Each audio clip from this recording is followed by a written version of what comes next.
Breaking news पिछले 24 घंटे में गाजा तहस नहस। जी हां, इजरायली हमलों में 400 से अधिक लोगों की मौत हुई है। रिहायशी इलाकों में बमबारी हुई है। कई इंफ्रास्ट्रक्चर भी हमले में ध्वस्त हो गए। फिलिस्तीनी न्यूज एजेंसी का सनसनीखेज दावा है ये तस्वीरें आप देखिए उसी हमले की। लगातार ये अटैक होते रहे और दावा ये किया जा रहा है कि 400 लोगों ने इन हमलों में जान गंवाई।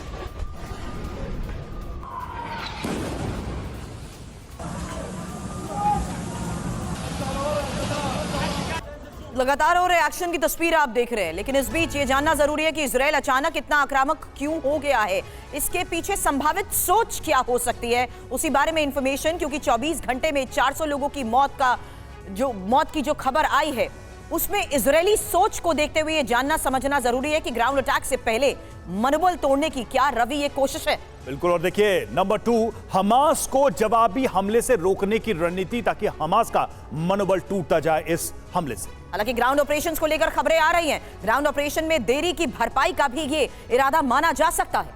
नंबर 4, इजरायली ताकत पर उठ रहे सवालों का क्या ये जवाब है, क्योंकि हमले लगातार बढ़ते जा रहे हैं, उनकी इंटेंसिटी भी बढ़ती जा रही है। अब बड़ी बाहरी मदद से पहले ही हमास के खात्मे के प्रयास तो लगातार हो रहे हैं और यही वजह है कि जगह जगह एयर स्ट्राइक्स कर उनके तमाम इंफ्रास्ट्रक्चर को तबाह कर दिया गया है। बिल्कुल, ये इरादे हो सकते हैं इजराइल के हमलों के। और देखिए इस बीच एक और अपडेट है, गाजा में बमबारी से नागरिकों को भारी नुकसान हुआ है। कई रिहायशी बिल्डिंग्स को नुकसान हुआ है। हमले के बाद कई घरों में आग लग गई। पूरी रात मची रही अफरा तफरी। तो कई घरों में आग लगी है, कई मकानों को नुकसान हुआ है, बड़ी संख्या में लोगों की जान गई है, इसका भी दावा किया जा रहा है। और ये सब तब है जबकि ग्राउंड ऑपरेशन की शुरुआत होने वाली है, उसको ग्रीन सिग्नल मिल गया है इजरायली सरकार की तरफ से और कभी भी ये ग्राउंड ऑपरेशन हो सकता है। लेकिन उस ग्राउंड ऑपरेशन के पहले ये हेवी बॉम्बार्डमेंट, ये भयानक विनाश जो है उसकी तस्वीरें भी आप देख रहे हैं। हमारे साथ इस वक्त स्टूडियो में हमारे खास मेहमान भी जुड़े हुए हैं, उनका परिचय सबसे पहले आपसे करा दे। मेजर जनरल ब्रजेश कुमार हमारे साथ डिफेंस एक्सपर्ट जुड़े हुए हैं। जेके त्रिपाठी पूर्व राजदूत हमारे साथ इस वक्त स्टूडियो में है। कर्नल अनुराग शुक्ला हमारे साथ इस वक्त जुड़े हुए हैं। ब्रजेश सर, पहला सवाल यही, ये जो घातक हमले हुए पिछले 24 घंटे में, दावा है कि 400 लोगों की मौत हुई है, ये सब ग्राउंड ऑपरेशन शुरू करने के ठीक पहले हुआ है। इस सब के पीछे क्या सोच देखते हैं आप, क्या रणनीति देखते हैं आप इजराइल की, इजरायली सेना की? Karuna, thank you for inviting me to your show. 17वां दिन युद्ध का शुरू हो गया है और जब हम अभी तक देखते हैं तो हमास की जो ऑब्जेक्टिव्स थे करीब करीब पूरे होने को नजर आ रहे हैं। क्या ऑब्जेक्टिव थे?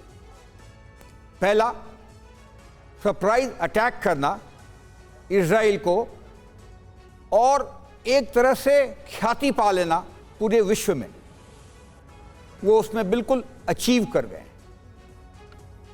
दूसरा, उनको पता है कि वो कमज़ोर लोग हैं, कमज़ोर फोर्सेस हैं, तो ह्यूमन शील्ड का ढाल बना करके इस लड़ाई को लंबा खींचना ताकि उनको पब्लिसिटी मिलती रहे दुनिया भर में जी, जो भी उनको मिल रहा है। तो ये हुई हमास की तरफ से लड़ाई के बारे में सोच जी। अभी दूसरी तरफ आते हैं इजराइल।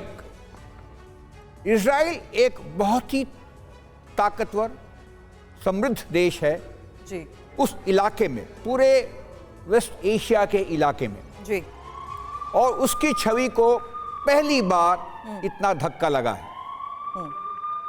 इसके अगर 2-3 उदाहरण पहले के दिए जाएं, 67 वॉर हो अरब इजराइल जी, यौम किपर वॉर हो 1974 की जी, या छोटी घटनाएं टेररिस्ट की हो, बर्लिन ओलंपिक्स लेकिन ये 1972। साफ हो चुका है कि ये बार बार इजराइल पहले दिन से कह रहा है, इससे पहले जो युद्ध में होता आया वैसा अब तक नहीं हुआ, इसलिए इस बार होगा तो सिर्फ और सिर्फ हमास का खात्मा